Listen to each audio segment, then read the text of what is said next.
Yo, Hoophead Nation, what is up? I'm Eddie Aparicio. This is my co-host, Anthony Tuan Corral, and this is Buzzer Beaters, a podcast brought to you by gremlinsmedia.com.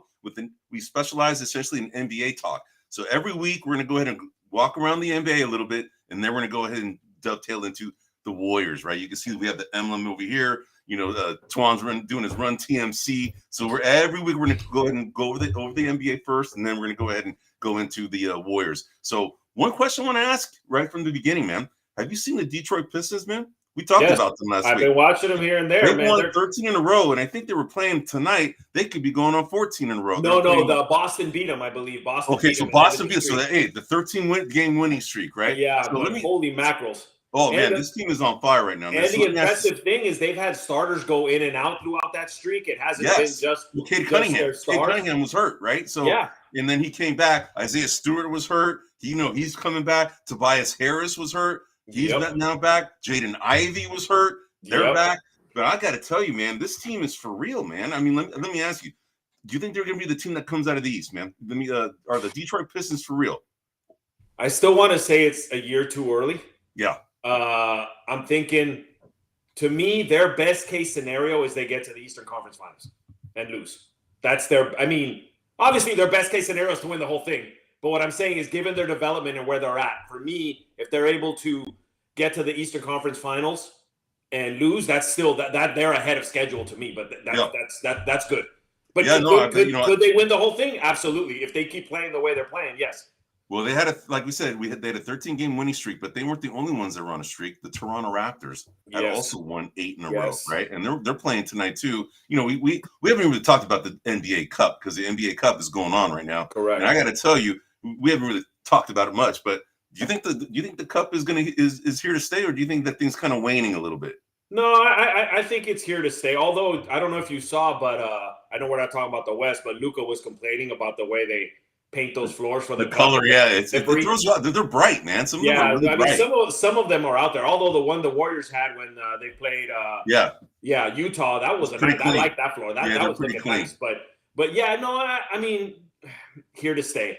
Yeah, I mean, but they got to change how they kind of get the teams motivated to play hard, and that's the whole reason why they did it is because the NBA, a lot of these teams kind of do a lot of load management, early because it's a long season, right? So they wanted to kind of come up with something to make it more competitive. Yeah. And I got to tell you, when it first came out, I'm like, God, this is really cool. The floors are cool, this and that. And then, I don't know. We talked about does the team really benefit from doing this, right? Because they're playing one extra game, really, right? Yeah. But it's really, the fans I think like it, but do the players play hard for it? I don't know. I mean, to me, the one reason I'd say it's here to stay is because of the way it's being marketed. Prime does all of the cup games like that. That's extra money for the NBA. So whether the players are fully into it or not, I think it's probably some way, shape, or form it's here to stay. Right. Okay. Well, I just want to briefly talk about it because it is going on right now. We haven't really talked about it, but we're talking about the Pistons. We're talking about the Raptors. The Raptors have won 8 in a row. They're playing again tonight. Correct. We'll see. They're in a dogfight too again, but it's NBA Cup time right now, right? So let me ask you this: are these the two teams to beat right now? The Pistons and the Raptors. Are they the team to beat in the East, or do you think? Yeah, I would. Or the Magic might emerge. Yeah, I would let Miami into that. For sure. I think Miami's been playing really well. So yes, I mean, as of today, those are the teams to beat. Yes. But by the end of the season, I don't think those will be the teams to beat. You still think it's going to be the Heat or the Knicks or the Magic? I still think Cleveland and New York will have a say in it. Everyone else. So I'll put it this way: one of those 3 teams will be the team to beat. And right now, I would lean heavily towards Detroit. Okay. So I think it's going to be a New York, Detroit, Cleveland 3-headed monster at the top of the conference. Okay. Yeah. Well, we'll see, man. But I got to tell you. The Pistons, they're young, right? They have a couple of, vets on the team. Tobias Harris is probably the oldest guy on the team right now, right? But for the most part, their team is pretty young. They got Duncan Robinson, too. Duncan Robinson of the Miami Heat. Over from Miami, shooting, right? So this team is pretty well constructed. Their center position is well constructed, too. They have Isaiah Stewart coming off the bench, and he's a rough, tough guy, and he crazy. He's crazy. He's crazy. Yeah, exactly. But Cade Cunningham's a player, man. I mean, that guy, it took him a while to kind of get going, but he is now here and actually, showing, the NBA world that this guy, is the number one pick for a reason, and he's showing it, right? He was the number one pick 5 years ago, and he's playing out of his mind right now. He's a really good player. He's a triple-double threat almost every time he hits the floor. So, yeah. So Cade Cunningham is one of those players that enforces the argument that you got to give young players some playing time. Yeah. Right. There's always these arguments, we get at it with Kuminga, we get at it with other players that are on winning teams that they don't get as much minutes as we think they should, and they don't develop, and sometimes they never develop. But Cade Cunningham is one that got the minutes, started off kind of more, how would I say it, more athlete than basketball player. Now he's more basketball player than athlete is the way that I would kind of describe his skill set, although he's still a hell of an athlete. Right. No, I agree, man. I agree. Did I lose you? No, can you? I can hear you. I can hear you. Yeah, you're there. You're good. So, okay. So what's interesting? I asked you the question about which one of these teams are going to emerge, right? Let me just give you some data on this. All right. So from a net rating standpoint, the Pistons are the number 4 best rated team in the NBA. All right, with a net rating of 7.06. We all know who number 1 is, right? We know the Thunder are number 1. Okay, the Raptors are number 5. That was surprising to me. They are number 5 at 6.89. Okay, at a net rating. Now, net rating is per 100 possessions. What you're going to be outscoring your team by 6.89 points. On average, right? That's what that is. Yep. So, the Heat are the number 7th net rated team in the NBA at 5.49. Okay, that's net rating positive 5.49. The Knicks are number 8 at 5.39. The Magic are number 9 at 5.13. Now, the Magic, what's interesting is that they were huge. I mean, they were like a big time defensive team last year, right? They have lost Paulo Banchero for a little while. That poor guy gets hurt. It seems like every year, man. I don't know, man, but they seem to kind of have to work without him for some time. But the Magic, they got Desmond Bane, right? And Desmond Bane, it took him a while to get going. I don't think he's really 100% really integrated yet with this team. I think the team still are trying to figure out how to integrate this guy, right? He's a good shooter. I think you're right. Right. He's a good shooter, but for whatever reason, they just don't really, mesh. I don't know, man. They're not historically a good shooting team, so they don't.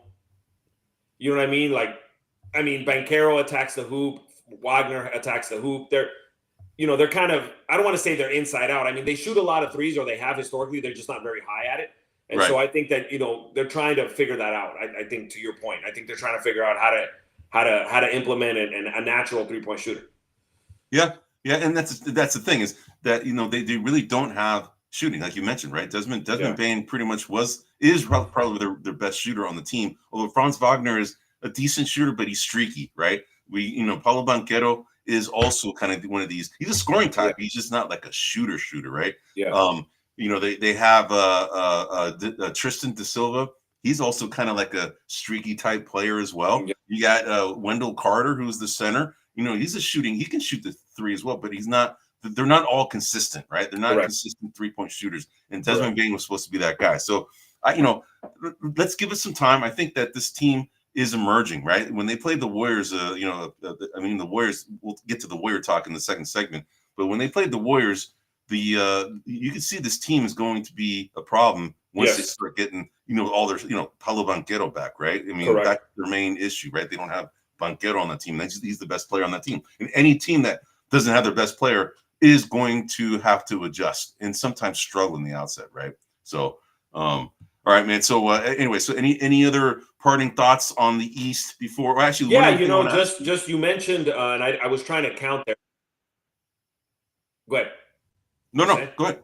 No, go ahead. Oh, sorry. I think I'm getting a little bit of a delay. But one of the things I wanted to ask you is I was trying to count, and I counted 5 of the top net rated teams were in the Eastern Conference. Is that right? Of the 10 that you named off, is it 5 and 5, 5 in the East, 5 in the West? So there was, so in the West, we'll get the West. I'll tell you once we get to the West. No, I know, but was it 5 and 5? So there are, so I have, you mean out of the 5 teams that we're talking about? No, how many of the teams in the top 10 are East? Oh, I got you. Net rating. Okay, so let's see. We have 1, 2, 3. Okay, 1, 2, 3, 4, 5, 6, 6. Wait, no. Let me take that back. So the Rockets are in the. Okay, so we have the Detroit Pistons, the Toronto Yes. Raptors, the Yes. Miami Heat, the New Yes. York Knicks, Yes. the Orlando Magic. Yes. 5. So 5. Okay. So it's 5 and 5. Yeah. Yeah. Yep. So it's 5 and 5. That's what I thought. That's what I thought I counted. And the reason I just bring that up is that, this year more than any there was a lot of chirping about how much better the Western Conference is than the Eastern Conference. And although I do think that the top tier teams are probably more Western Conference, Oklahoma's obviously top tier. And I think we could probably argue that Denver and Houston are top tier. Now we can get into the Lakers here in a minute. That's a little unexpected. But I think that the teams that we thought would be top tier in the East are not top tier right now, right? Detroit and Toronto are, as we mentioned. Miami is up there, which is an interesting conversation in and of itself. They got rid of Jimmy Butler. They got rid of Duncan Robinson. They did a couple of changes. I mean, they're actually playing very well. And so those three teams are like kind of the top tier teams, with Cleveland and New York bringing up the bottom. And I just think that it's a lot more balanced than I would have thought at the beginning of the year between the Eastern and Western Conference. Yeah, what's interesting is that the the Cleveland Cavaliers are right now the 4th seeded team right now in the East. Yes. The Cleveland Cavaliers, their net rating is 3.67. That's 13th in the NBA right now. Okay, so that tells you that they're not the same team as they were last year. Correct. And for whatever reason, I mean, they're pretty much the same team for the most part. It's just that I think that everybody's prepared for them a little bit, and got they kind of just came out guns a-blazing last year. Shooting the three at an unbelievable rate.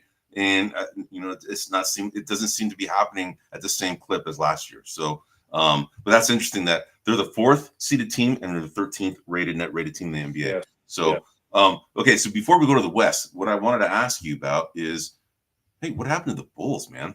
All right, exactly. You fell off a cliff. You pointed that out. Yeah. Like, you thought that was a mirage. That this team, started out really, really hot, and I was asking you, hey, are these guys for real? And you're like, I don't know. These guys are probably a mirage. They might fall back down to earth. And I thought when they played on the road and they beat the Denver Nuggets, on the road, and that's not an easy place to win, right? And the Nuggets, they only have lost, 3 games? They've only lost 4 games. They've lost 4 games, okay? And one of them is to the Chicago Bulls on the road, at home, actually, for the Denver Nuggets. So I thought that would have catapulted them, gave them some confidence, but they seem to just completely start kind of sputtering out, even after that win. So, it's interesting that this team, they have decent players on this team, right? They have a Josh Giddey, who's actually become a pretty good player. They got Nikola Vucevic, who's actually, doing pretty well. I mean, he's actually, he's been around the league for quite some time, but he's a pretty damn good center, right? No, he is.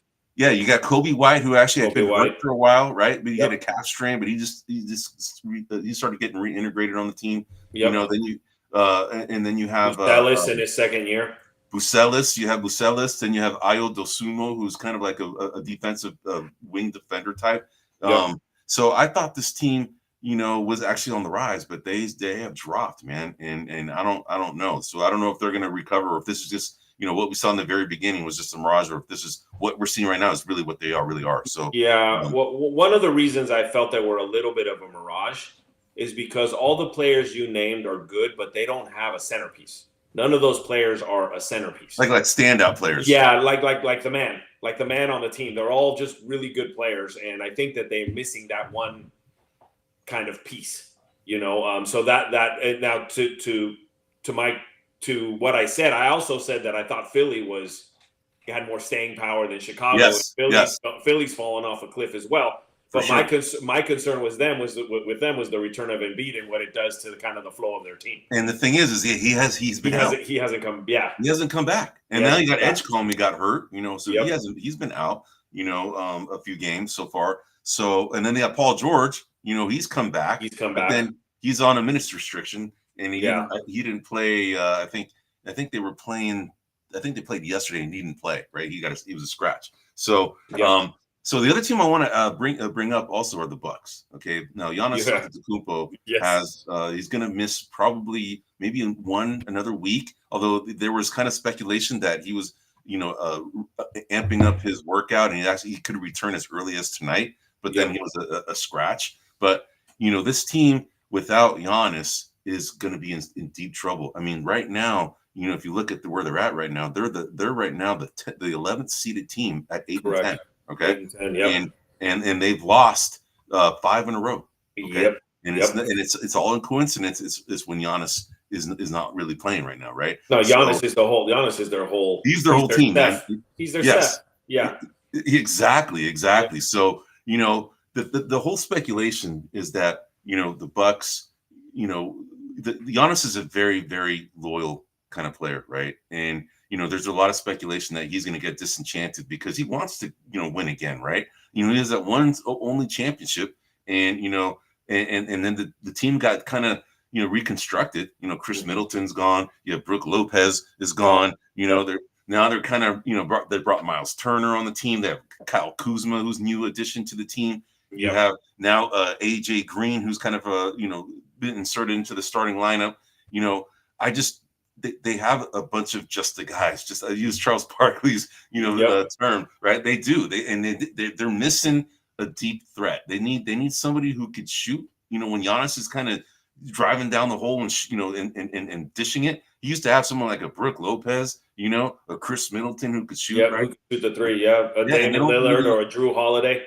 Or Drew Holiday, right? And they don't have that anymore, right? So they're kind of one-dimensional with Giannis being the star player that he is. He's a really tough guy to guard in the NBA. Probably one of the hardest guys to guard. If he could shoot consistently, that dude would be unstoppable. I mean, he would be the unicorn, honestly. Yes. Right? But he's so I just want to get your perspective on the Bucks, man. Do you think that these guys have any shot of getting up to the top 6 at all, or do you think that this is where they're at? No, I mean, last year they and obviously Giannis was out last season as well, as was Lillard. They remember, if you remember, towards the beginning of the season, they were playing pretty bad. Then they kind of got their act together and they started to get the players and they were playing a little more regularly. And then they ended up making the playoffs. And then Lillard got hurt, right? And then they did make the playoffs last year, right? They were playing team. They were playing team, but I guess they didn't make the playoffs. They lost in the playing team, right? Yeah. So I guess I don't remember. They didn't make the playoffs, but yeah. So to me, they're kind of going through that again. They like I said, he's their Curry, and when that type of player is in and out of the lineup, it's very hard for you're screwed to acclimate for sure. And just so you may get a win here and there. So I'm gonna say yes, they're going to be like a playing team again. I don't know if they'll make the 6th seed. I'm thinking somewhere like 7 through 10. Okay, I see. I think what we see of them right now, their record says who they are. That's what I think. They're going to I agree, but I'm not so much speculating on them as I am looking at the other teams that are ahead of them. Yeah. Like Detroit's solid. Toronto's proving to be solid. Cleveland, Miami, New York, Orlando. Knicks, Orlando's there. Yeah. So there's a lot of teams that are ahead of them that should be ahead of them. Frankly, they just got more talent and they're better off. And so, I think they're going to hover between 7 and 10. Yeah. I would say that right now, if I look at the standings right now, the teams that are solid, the top 4 or the top 5 are going to be kind of moving around a lot among the Pistons, the Raptors, the Heat, the Cavs, and the Knicks. Those guys are going to be jockeying for those top 5 positions. Correct. Right. And then after that, you have the Hawks, the Magic, those are the guys that are at 6 and 7. Then you have Boston surprisingly at number 8. Then the Bulls at number 9, and the Sixers at 10, and Milwaukee's at 11. Correct. Right? If you have below Milwaukee is Charlotte, Brooklyn, Indiana, and the Wizards. Those guys are going to be jockeying for those bottom 4 positions, right? Correct. But I mean, Indiana, if they can kind of get their act together, but I mean, they've started off horribly. No, I don't think they're going to recover, man. I'm going to be. I want to see how this owner reacts to that. If he keeps everybody in, because this is kind of like one of these lost, seasons, because if they lost their best player, Tyrese Halliburton, to an injury. Correct. Kind of like, if you look at the way the Celtics kind of reacted to Jason Tatum, they did a fire sale, man. They did it right from the outset, right? Everybody was just gone, right? Drew Holiday, Kristaps Porzingis, Luke Cornett, all gone, right? And then, that was their way of kind of dealing with it. But now the Pacers, they're dealing with the same scenario, right? And they have pretty much everybody intact except for Miles Turner, of course, and of course Tyrese Halliburton, right? So, but they still have decent players on this team. So, what's going to happen come trade deadline? And they haven't really made any movement up the rankings, right? Are they going to just say, or is ownership and the fans, are they going to be like clamoring, to do something, or are they just going to reassure their fan base saying, hey, we're staying pat because, hey, this is kind of a lost season. We're going to develop some of our young guys, right? And, we all know this is what's going to, potentially going to happen. But, it'll be interesting how they handle it. What are your thoughts, man? One of the things that I would, one of the key differences that I see between Boston and Indiana is Boston won a championship. And that really allows them to have a fire sale because they're like, hey, we got our two key pieces, which are Jaylen Brown and Jason Tatum. Yep. We've got a couple of kind of complementary pieces that we haven't gotten rid of. Yep. And so I think for them, it's easier to kind of save on the cap, rebuild, and do that. With Indiana, it's different. I wouldn't do anything if I was them. I'd wait till next year because here's the thing. Halliburton had a hell of a year last year. But what we don't know was that a one-off? Is he the man? Can he repeat it? There's a lot of questions. And so if you assume he's the man and you take on other contracts and he's not, then you kind of screwed yourself. If you leave the team as is and see, and that's the other thing too, he's going to come back next year and it's going to probably take him a half to a 3/4 of a season to just get back to where he was. To be confident enough to play in the same manner that he did, right? So you really have lost 2 seasons, right? Yeah. And I have to look up. I don't know what the salary situation is for like Nembhard and some of those other key players. Like, are they looking for raises? Or do they have contract renewals? I have to look that up. But, you got to kind of take care of that. But if possible, if I'm Indiana, I'm leaving everything as is and see what we got towards the end of next season. Yeah. I think they should keep everybody in touch. They shouldn't do a fire sale. I mean, they were in the finals last year, right? And the best player is out. But I guess you wouldn't expect this team to be as bad as it's shown, right? They only have, what is it? They only have 2 wins, and one of them against our Warriors, by the way. Right? So they've only had 2 wins to this point, and that's very surprising to a team that was in the finals last year. All right, so kind of disappointing. No, it is. But let me ask you this, Eddie. Why do you think they're so bad? Oh man, you know what? It's probably that they don't have somebody like, they don't have a backup point guard that is similar to what Tyrese Halliburton does. Mm-hmm. They have TJ McConnell, but he's a different kind. He's a change of pace kind of guy, right? He is. They could put Andrew Nembhard there too. I don't know. They seem to have lost their I don't want to say their focus, but their identity a little bit. They seem to have suffered some identity crisis right now. So you're thinking that the main reason is the loss of Halliburton. Halliburton makes that engine go. Yes, and you're going to say Miles Turner. Well, I'm going to say they lost both their leaders, right? They lost their kind of like veteran leadership in Miles Turner, right? Yeah. He was the guy who had been there, had done it before. He was kind of their big man that, could do multitude of kind of the dirty work and was there. And then they lost Halliburton, which was their star, And so those 2 things are a huge loss. I mean, if I look at, just to relate it to the Warriors or, any other team, if you lose Jimmy Butler and Steph Curry, that's it. What good are the Warriors? If you lose, obviously you can't do that for Orlando, but if Houston lost Şengün and Durant, what are we talking about? This is they are a lot worse than I thought they would be. I mean, they're really, really bad. Yeah. But they did take a big hit. Those 2 pieces were their best 2 pieces, I would argue, because some other players played better in the playoffs, but those were their 2 solid, their cornerstones. But then you have you also have a champion on the team in Pascal Siakam. Correct. Right.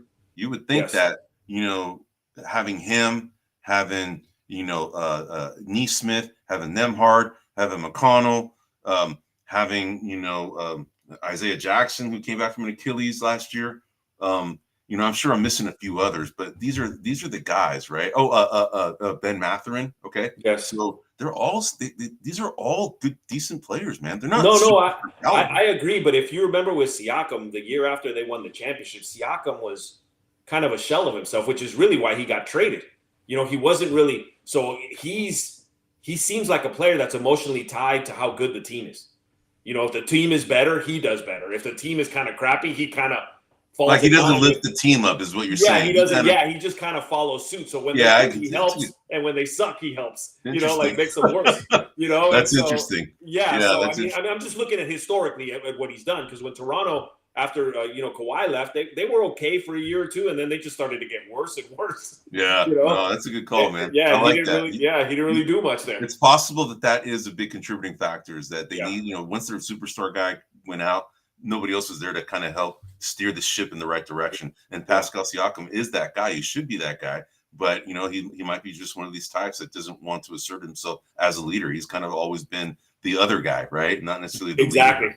So, well, cool, man. Good points, man. So let's. I know we're like 25 minutes into it. Let's go into the Western Conference, right? Okay. So last week, or last time when we had this podcast, these teams, these 4 teams right here, the Lakers, the Suns, the Rockets, the Nuggets, they're all 8-2 in the last 10.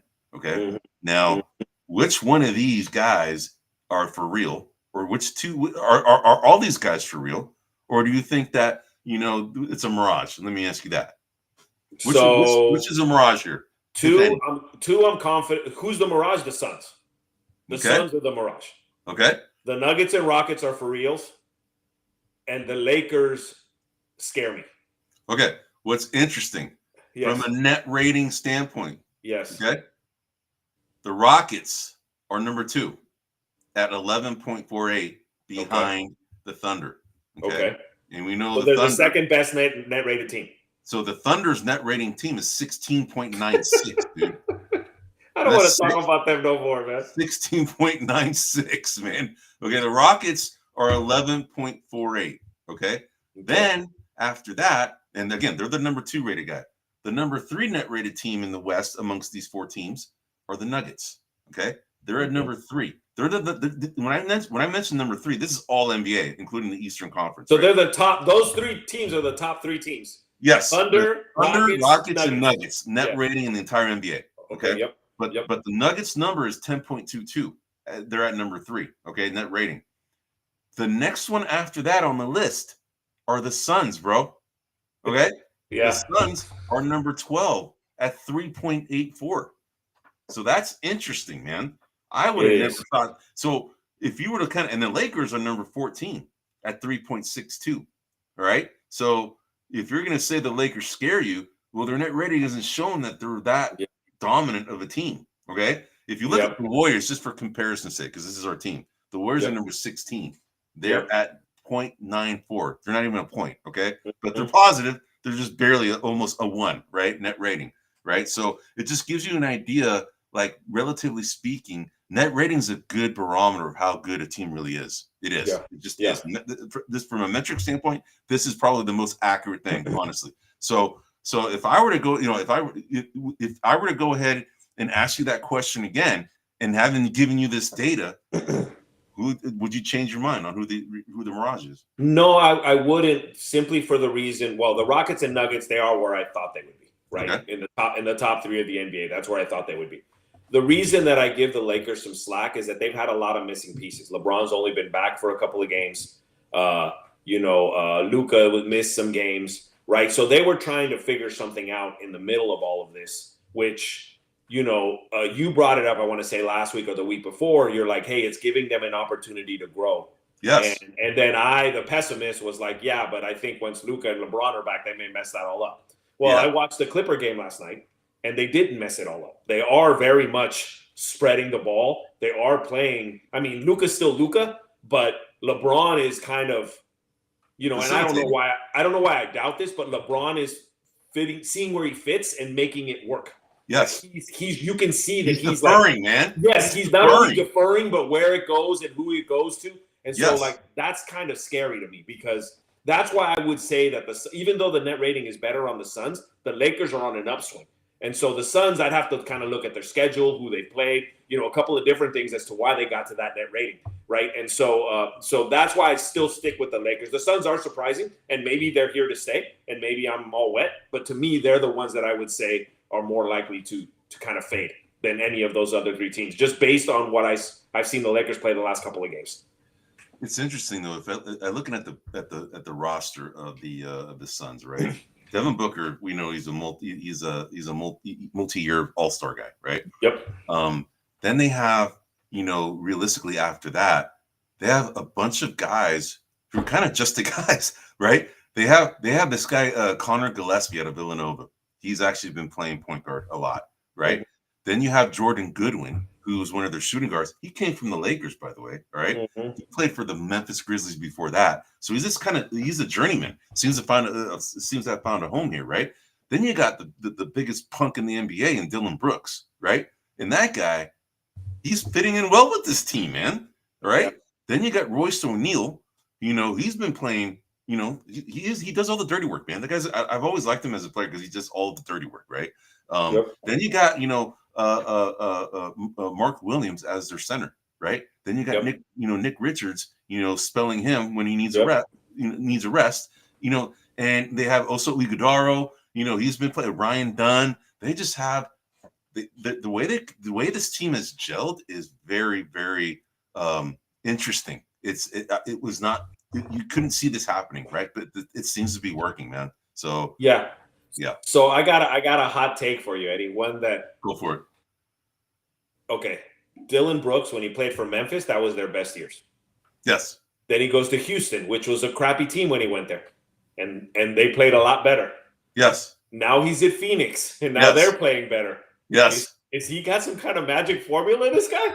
Because when I see him, he's not much to look at, and he's just a pest, and he's a punk. He is. And maybe he just brings that attitude that that attitude that is needed in the locker room, man.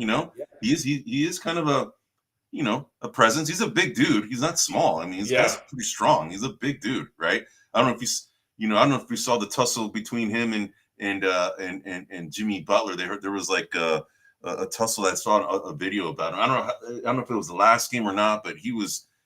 Jimmy Butler was saying, I've been schooling you from day one. And, and then Dylan Brooks was like, come on, you're right? Yeah. Anyway, there's something to be said. That's an interesting observation that you made, that wherever Dylan Brooks goes seems to catapult that team to the next level.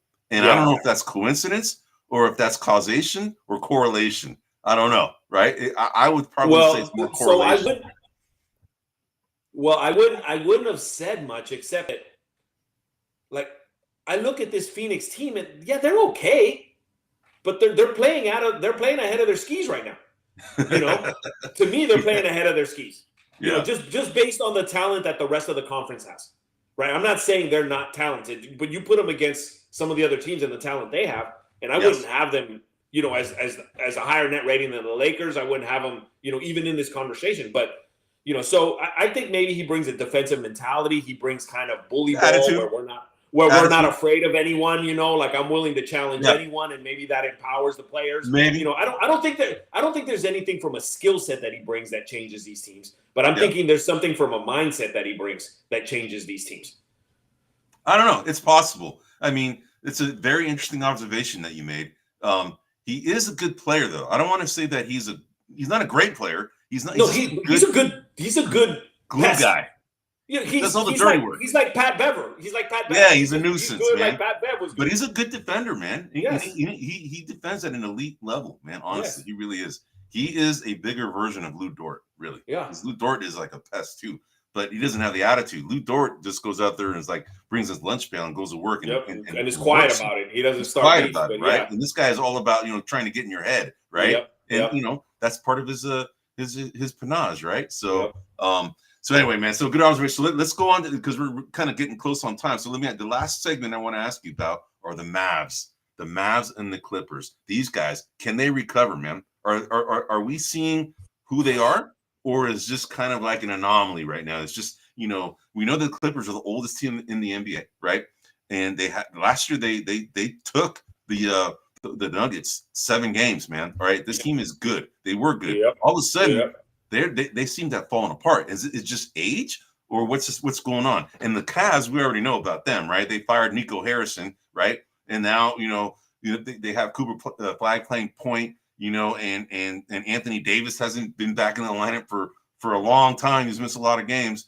But do you see these guys recovering once everybody comes back? Or for the Mavs, that's the case, but for the Clippers, it's not. The Clippers, something's happened. We don't know. What are your thoughts, man? Yeah, so to start off the season, we had that whole controversy with Kawhi that he was getting paid through some shell company or some third company for advertisement. They were circumventing the salary cap. So I don't know what, but I'll tell you this: I watched Kawhi last night, and I watched him a couple of games ago, and he looks old, like old. Like I don't know why he's still doing what he does, but it's slower. And to me, I've always felt that team goes as far as Kawhi can take them. Right? So to me, if Kawhi continues to look the way I've seen him the last couple of games, I'm going to say no, they're not coming back. The Mavs are an interesting, how would I put this? The Mavs are suffering from the fact that they traded Luka, and they want to get back to where they were with Luka, right away. They're being impatient about it. Yeah. Because the fan base is pissed, man. No, I understand. They're trying to make up for that, and that impatience is causing their demise. That's a good call. That's a good call. Yeah, that's a good call. I agree with you. Yeah, because I think that this team needs a year and a half to gel, figure it out. They got a lot of talent on this team. Now, the wild card is Anthony Davis. The guy's always hurt. So if you can figure out a way to, back him up or have a piece that can fill in for him when he's hurt, then I think they're fine. But if they have a fire sale, if they trade Anthony Davis, if they trade, Lively or one of the other bigs, I don't know if I agree with that. I think they should leave well enough alone. But I don't think that they're going to recover necessarily this year. Yeah. So we got Guillermo chiming in here. It says Mark Cuban built a powerhouse in Dallas. Why not involve him more? He's on the outs. He's on why? the outs.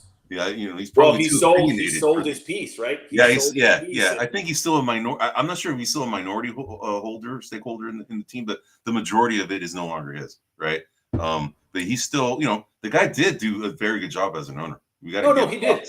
He did. He turned that franchise around, man, big time.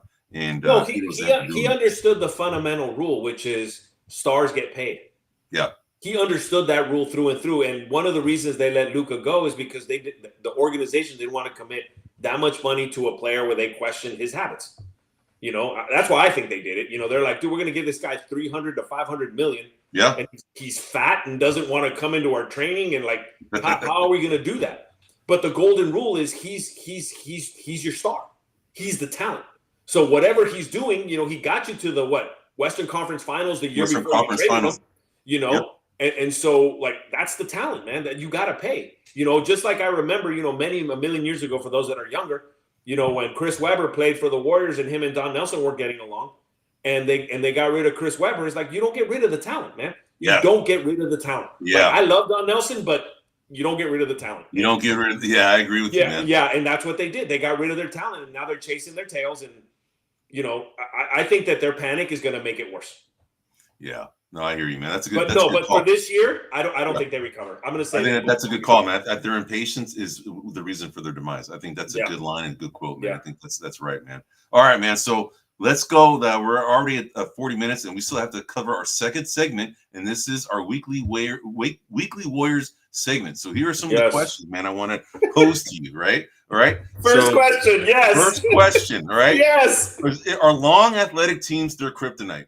All right. We saw that the Portland Trail Blazers, they're not the most athletic team, but they're athletic. But they seem to have something on the Warriors, and the Warriors they struggle against this team. Now, we already know that the other athletic teams, they're playing one tonight because they're playing the Houston Rockets. They're another athletic team. The Thunder blew them out so bad that they kind of was having internal turmoil about, an identity crisis, if you will, right? And they seem to turn things around, right? Again, they saw what the champs look like, and they know that they had a lot of work to get to that point where the Thunder are, right? So that was a good measuring stick for them, but a good reminder that they have to pay attention to the details, right? Now, I'm going to jump to the other topic here. That the very last topic is, what about Jimmy's comments, right? Did you hear about his comments about the defense? He's calling out the team about the defense. They're not playing like they like he thought that they should be playing, right? Because it's not Warriors basketball to be playing the way we're playing without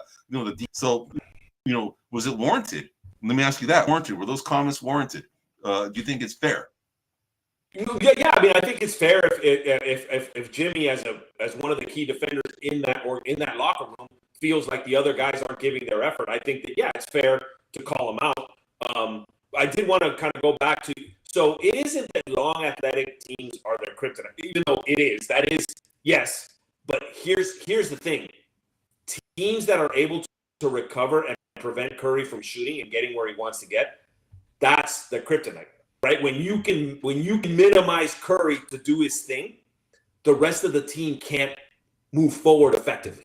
Well, the rest of the team can't function unless there's another shooter on the squad other than Curry, right? Correct. That's the way this offense was built. It was architected that way because of Klay Thompson, right? Now, when they don't have a Klay Thompson, they have a Buddy Hield, who, like I said, is the definition of streaky, right? Yes. He's a really good shooter when he has time to shoot, right? Now, is he like a Klay Thompson that can just release and go at the at a blink of an eye? No, he has to go through his process to shoot the ball. Correct. So the only way the Warriors are successful is if they can identify somebody else who can shoot the ball when Curry is getting all the attention, like he should, right? But he's faced this multiple, and he's still a 30-something point, per game guy, even with all this attention. Goes to show you how freaking good this guy is, man. Yeah, he's amazing, right? So now I move forward to your question about Jimmy Butler and questioning the defense. So the reason I think these things are connected is because Jimmy Butler, I think, understands that in order for them to be successful against these long teams, they have to create chaos, and that chaos is created on the defensive end. When you have a lot of transition hoops, then that allows the defense to not be set, and that allows Curry to do his thing. But when they're not a good defensive team, they're not creating those transitions, and therefore the opponent is able to set up their defense, and then they limit the Warriors into what they can do because these guys are long. You got like a 6'9", 6'10" guy guarding Curry out there. Curry can't really shoot over him, can't get around him, and then when he does get around him, there's another 6'9", 6'10" guy just there waiting for him.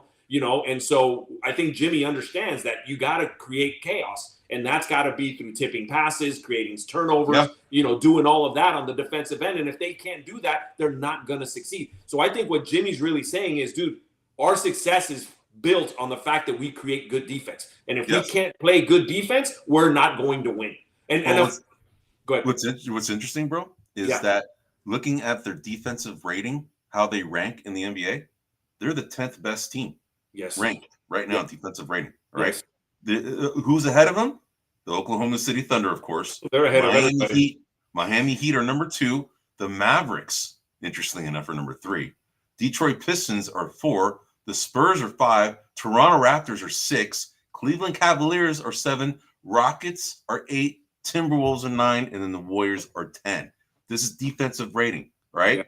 So, I mean, they're not bad. But in order for them to be good, they have to be in the top 5. They have to be, dude. Yes. They have to be, right? Yes. And so yeah. And what I'd be interested in is if you have it in front of you, what is their offensive rating? My guess would be that they're somewhere between 15 and 20. Oh, as far as where they're rated? Ranked. Yeah, an offensive rating. They are number 22. Yeah, see, so they're even worse than I thought. So that's the problem. The problem isn't so much when you look at the defensive rating, that's one half of the equation. You're preventing the other team from scoring, but now you can't score yourself. You can't score. Yeah, right. and teams have figured it out. They figured out that you stop Curry. You solve a lot of the problems. Correct. Yeah, and that's why I think Jimmy Butler has to get more assertive offensively, in my opinion. Yes. Yeah, and I think he starts by pointing the finger at himself. Right. His style is a little lackadaisical. He plays very kind of not in a rush. Yes. And I think we need to see a little bit more of that on the defensive end. Not so much on the offensive end, but on the defensive end, I think we need to see that a little more. Right.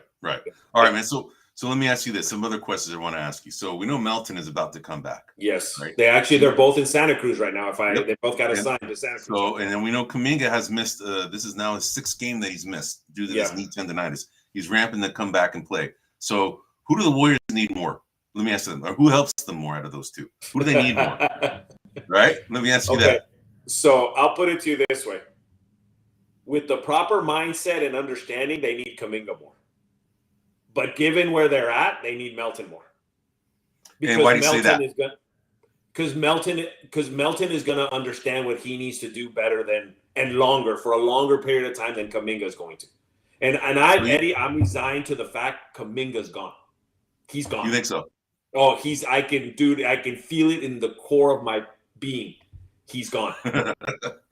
Dude, because I mean because here it is. I don't know how hurt he is, and I don't want to question how hurt he is, but it was just convenient that when like Kerr said he's going to start him, he's starting from this point forward, and all of a sudden he's hurt and he doesn't start, and all of a sudden he's trying all of these different people. He's putting in Will Richard, he's putting in Moody, he's putting in Podziemski. He's kind of messing all around, which to me tells me that that's something he wanted to do regardless.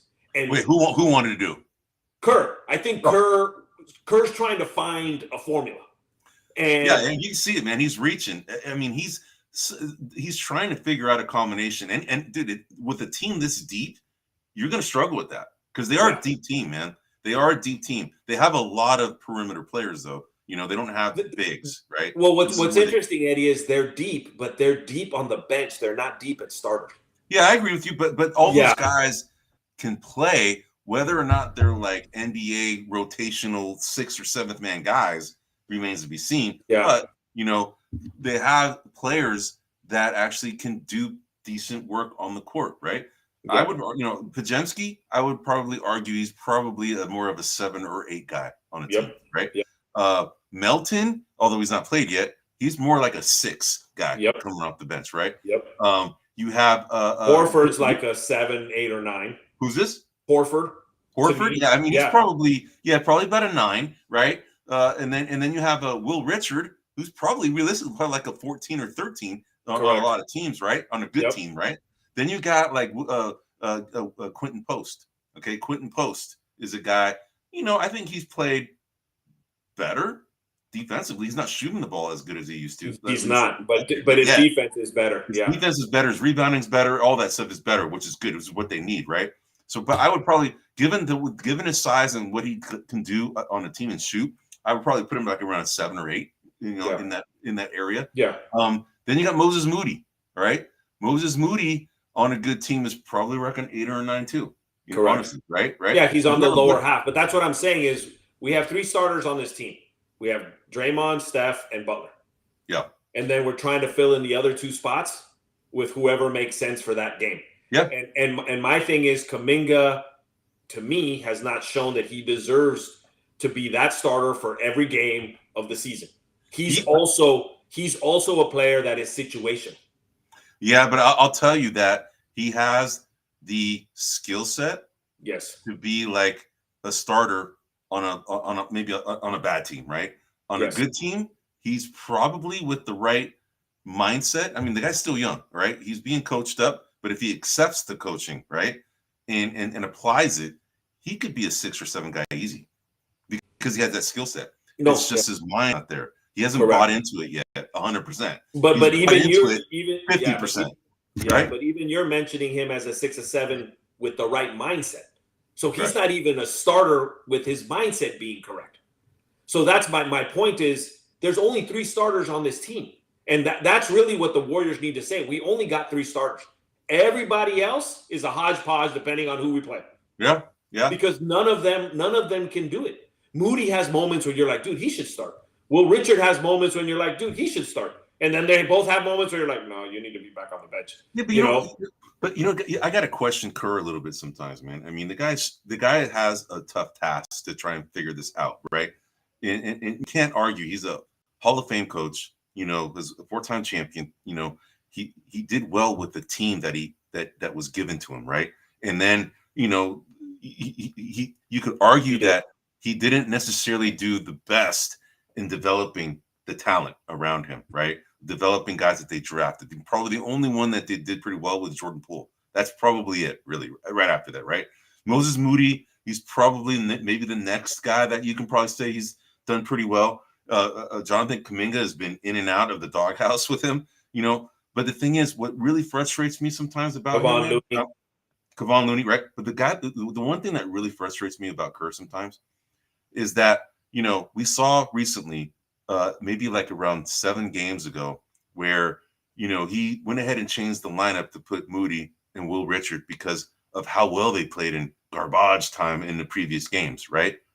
Dude, the last time we were talking on this podcast, you had freaking Pat Spencer had the game of his life, and yet doesn't see the floor the next game, man. Yep. That's what frustrates me, man. It's like, I'm with you.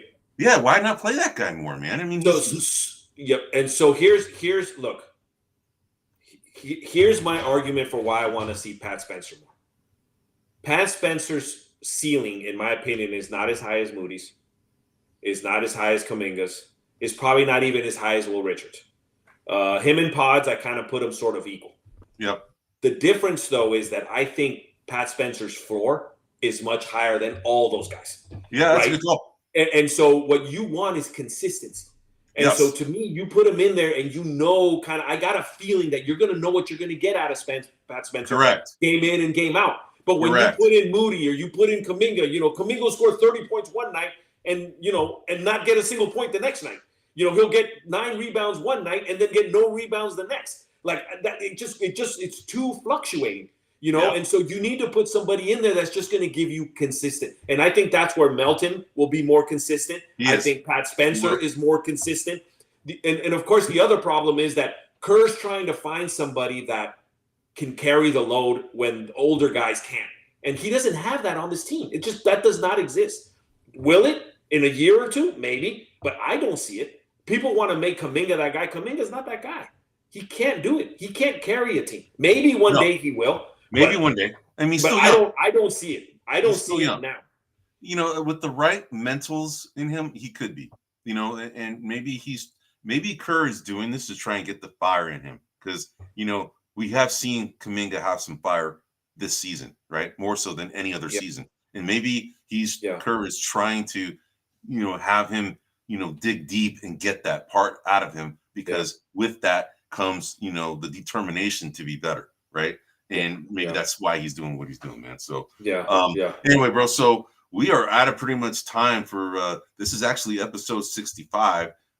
We are the Buzzer Beaters, and we're also known as the Cisco Kids. We're here every Wednesday, live actually here to take your questions. We haven't got many questions recently, but we appreciate Guillermo chiming in with some of the Mark Cuban comments on that. But we're here every Wednesday at 9 p.m. Eastern, 6 p.m. Pacific, and we're here live because we want to hear from you, all right? So anyway, we're going to go ahead and come back next week. We want to go ahead and wish you and yours a happy Thanksgiving and have fun with your family. Family is what it's all about in life, right? And just, appreciate what you have in life because you have a lot to be thankful, right? So anyway, I'm Eddie Aparicio. This is Anthony Tuan Corral, and we're going to go ahead and sign off.